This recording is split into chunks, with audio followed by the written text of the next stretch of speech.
ഏതായാലും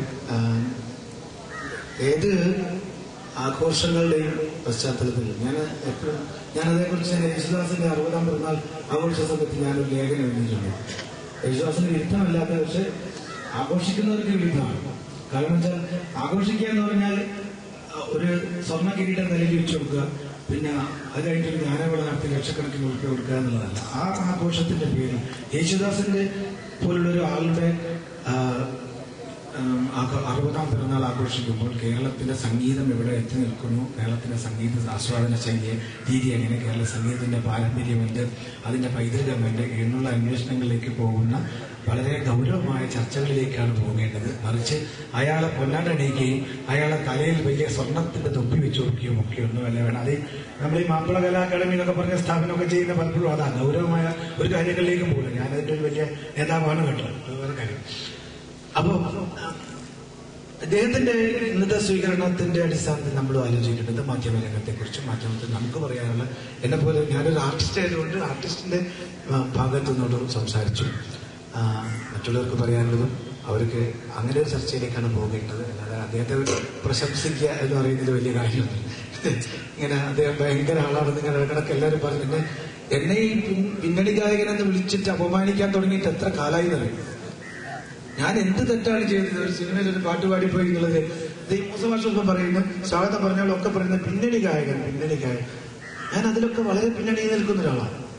എന്തിനാണ് ഈ പിന്നണി ഗായകൻ? നമുക്ക് മുന്നണി ഗായകന്മാരാണ് വേണ്ടതാണ് എന്റെ അഭിപ്രായം.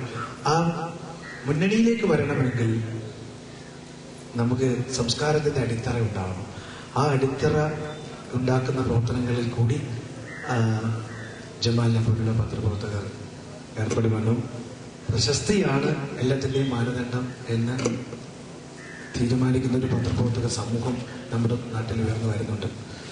പത്രപ്രവർത്തകന്മാർക്കും ഈ അടിത്തറ ഇല്ലാത്ത പ്രശ്നമുണ്ട്. എനിക്ക് കോഴിക്കോട്ടുള്ള പല പത്രപ്രവർത്തകന്മാരെ അറിയാം. ഈ അടിത്തറ, ഈ സംസ്കാരത്തിന്റെ അല്ലെങ്കിൽ പൈതൃകത്തിന്റെ അടിത്തറ ഇല്ലാതെയാണ് പലപ്പോഴും പത്രപ്രവർത്തന രംഗത്ത് അതിന്റെ ഒരു ബിരുദം എടുത്ത് അത്യാവശ്യം 2 വാചകം എഴുതാൻ അറിയാം എന്നുള്ളത് കൊണ്ട് മാത്രം വന്നിട്ടുള്ള പത്രപ്രവർത്തകന്മാരും ധാരാളമുണ്ട്. ഈ മേഖലയിൽ കലാപങ്ങൾ സൃഷ്ടിക്കുന്ന എന്ന് പറഞ്ഞാൽ, കലാപം വെച്ചാൽ നാദാപുര മേഖലയിലെ കലാപം ഉണ്ടാക്കാനല്ല ഞാൻ പറയുന്നത്, ചിന്തയിലെ കലാപങ്ങൾ ഉണ്ടാക്കുന്ന അല്ലെങ്കിൽ ചിന്തിപ്പിക്കുന്ന ഒരുപാട് കാര്യങ്ങൾ ചെയ്യാൻ അദ്ദേഹത്തിന് സാധിക്കട്ടെ എന്ന് ആശംസിച്ചുകൊണ്ട് ഞാൻ എൻ്റെ വാക്കുകൾ ഉപസംഹരിക്കുന്നു. ഈ അനുമോദന സമ്മേളനം നിങ്ങളുടെ എല്ലാവരുടെയും അനുവാദത്തോടുകൂടി ഉദ്ഘാടനം ചെയ്തതായി അറിയിക്കുന്നു. പാടുന്നതിന് എനിക്ക് വലിയ പൈസയാണ്. ഇപ്പൊ പൈസയുടെ അടിസ്ഥാനത്തിലാണിപ്പോ നമ്മള് റിയാലിറ്റി ഷോ പിള്ളേരൊക്കെ എങ്ങനെയാ നിശ്ചയിക്കുന്നത് അറിയോ? അയാളെ വിളിച്ചാൽ 10,000 രൂപ കൊടുക്കണം, എന്നാൽ തരക്കേടില്ലാണ്. ഇതുപോലൊരു മീറ്റിങ്ങിന് വരാനേ അല്ലെങ്കിൽ 20,000 രൂപ കൊടുക്കണം. അയാൾ കുറച്ചും കൂടി ഭേദമാണ്, നല്ലതാണ്. എന്നെപ്പോലെ ആൾ പൈസ ഒന്നും വാങ്ങാണ്ട് പോയി കഴിഞ്ഞാൽ ഉടനെ തന്നെ പറയാൻ ആളെ വെറുതെ ഇരിക്കുന്നുണ്ട്. പിന്നെ മൂസം ആശുപത്രി വെറുതെ വിളിച്ചു നോക്കി. അപ്പൊ ഇങ്ങനെ ഇപ്പൊ ഞാനിപ്പോ അടുത്ത ദിവസം നിലമ്പൂർ ഒരു കോളേജിൽ പോയി. ആളെ പേരൊന്നും പറയുന്നില്ല, അബ്ദുൽ വഹാബിന്റെ ഒരു കോളേജാണ്, എയ്ഡഡ് കോളേജാണ്, അമൽ എന്ന് പറഞ്ഞിട്ട് കോളേജ്. ആ കോളേജിൽ നമ്മൾ ഇപ്പോഴത്തെ ചെറുപ്പക്കാരെ കൂട്ടത്തിലൊരു പാട്ടുകാരൻ അവിടെ വന്നില്ല. വരാഞ്ഞത് കച്ചവടം ഉറക്കാത്തതുകൊണ്ടാണ്. അവർ 10,000 രൂപയും അതിന്റെ ടിഎയും ചോദിച്ചു അയാൾ. അവരൊരു 5,000 രൂപ വരെ കൊടുക്കാൻ തയ്യാറായിരുന്നു.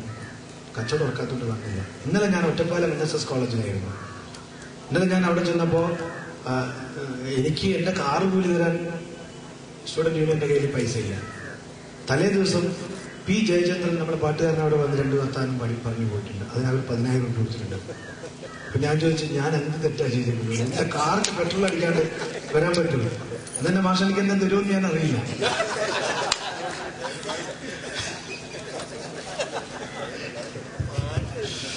ഏതായാലും എന്ത് പാട്ടായി പാടുന്നല്ലേ പാട്ട്. ഈ പാട്ട് പാടുന്നതിന് വേറൊരു പ്രശ്നം കൂടി പറഞ്ഞിട്ട് ഞാൻ പാടാം. ഈ പാട്ട് പാടുന്ന എന്തിനായി പാടിക്കുന്നറിയാം?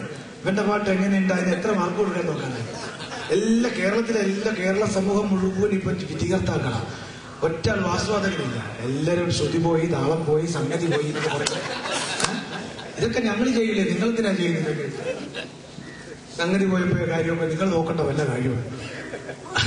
അതുകൊണ്ട് എന്നെ അങ്ങനെ വിലയിരുത്തൊന്നും വേണ്ട. ഇനി വിലയിരുത്തിട്ട് വലിയ കാര്യവുമില്ല. അതുപോലെ ഇക്കൊല്ലം മാർച്ചിൽ എന്റെ പെൻഷനാണ്. അതുകൊണ്ട് ഒരു കാര്യമില്ല. ഏത് പാട്ടാ പാടുന്നത്? അത് എത്ര കാലമായി കേൾക്കാൻ തുടങ്ങിയിട്ട്, ഞാൻ എത്ര കാലമായി പാടാൻ തുടങ്ങിയിട്ട്. നിങ്ങൾക്ക് മടുക്കുന്നില്ല, എനിക്ക് മടുക്കില്ലേ? അല്ല, എനിക്ക് മടുക്കൂലേ? ഓത്തുപള്ളിയിലന്ന് നമ്മൾ പോയിരുന്ന കാലം ഓർത്തു കണ്ണീർ വാർത്ത് നിൽക്കയാണ് നീലമേഘം. കോന്തലക്കൽ നീയനിക്കായി കെട്ടിയ നെല്ലിക്ക കണ്ടു ചൂരൽ വീശിയില്ലേ നമ്മുടെ മൊല്ലാക്കാർ. പാഠപുസ്തകത്തിൽ മയിൽ പീലി വെച്ച് കൊണ്ട് പീലി പെറ്റ് കൂട്ടുമെന്ന് നീ പറഞ്ഞ് പണ്ട്. ഉപ്പ് കൂട്ടി പച്ചമാങ്ങ നമ്മളെത്ര തിന്നു. ഇപ്പോഴാ കഥകളെ നീ അപ്പടി മറന്നു. കാട്ടിലെ കോളാമ്പിപ്പൂക്കള് നമ്മളെ വിളിച്ചു.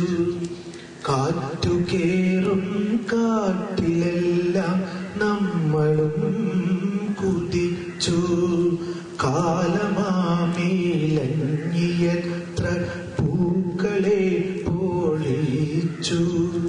കാത്തിരിപ്പും മോഹവും ഇന്നെങ്ങനെ പിഴച്ചു.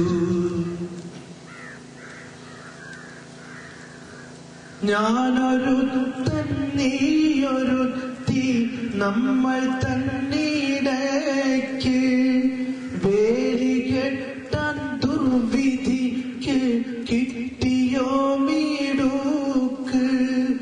എന്റെ കണ്ണോ നീരു തീർത്ത കായലിലിഴഞ്ഞു.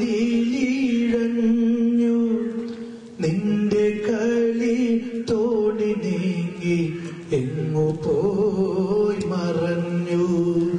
ഓത്തുപള്ളിയിലന്ന് നമ്മൾ പോയിരുന്ന കാലം